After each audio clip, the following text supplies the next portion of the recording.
Spinach is often held up as a nutritional powerhouse, and in many respects, it deserves that reputation.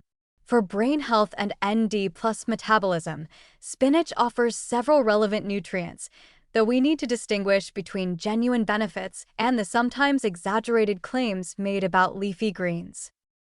The primary nutritional contributions of spinach include folate, vitamin K, various antioxidants including lutein and zeaxanthin, and smaller amounts of other vitamins and minerals. Folate is particularly interesting in the context of brain health because it's involved in DNA synthesis and repair, methylation reactions, and neurotransmitter production. Adequate folate status appears to support cognitive function, and deficiency has been associated with increased dementia risk in some studies. The connection to ND+ metabolism is somewhat indirect.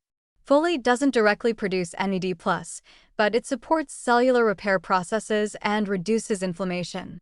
Lower inflammation means that cells consume less ND+ through stress response pathways. Additionally, the antioxidants in spinach, particularly lutein, have been associated with better cognitive performance in older adults in several observational studies. The mechanism likely involves protection against oxidative damage and inflammation, both of which accelerate NAD+ depletion.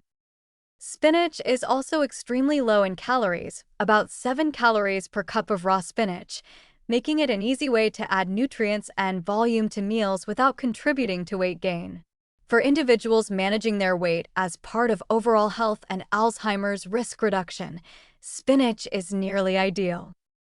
However, let's address several important limitations and concerns. First, spinach is very high in oxalates, compounds that can contribute to kidney stone formation in susceptible individuals.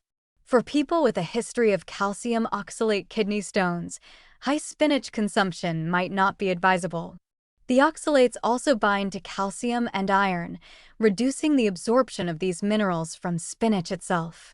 While spinach contains iron on paper, the bioavailability is poor, so it's not actually a great iron source despite popular belief.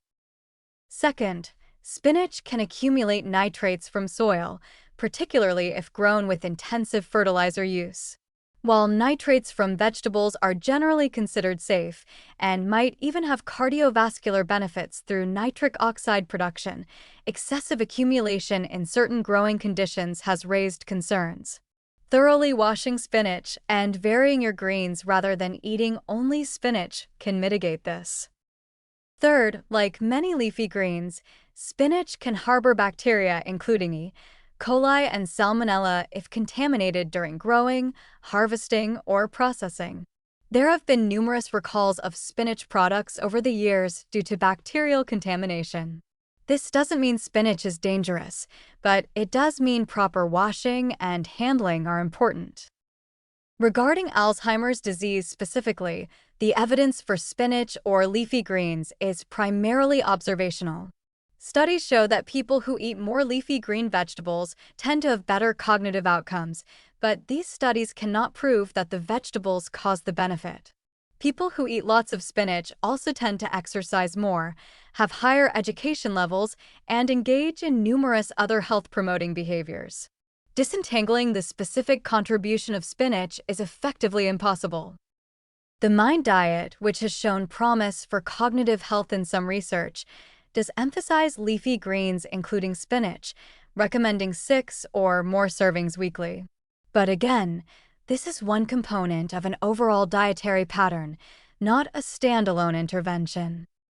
For practical purposes, including spinach regularly as part of a varied vegetable intake makes sense for most people. It's nutrient-dense, versatile, affordable, and generally well-tolerated. You can eat it raw in salads, cook it in various dishes, or add it to smoothies. But don't fixate on spinach to the exclusion of other vegetables. Variety matters, and different greens offer different nutrient profiles. Kale, collards, Swiss chard, arugula, and other leafy greens all have their own benefits.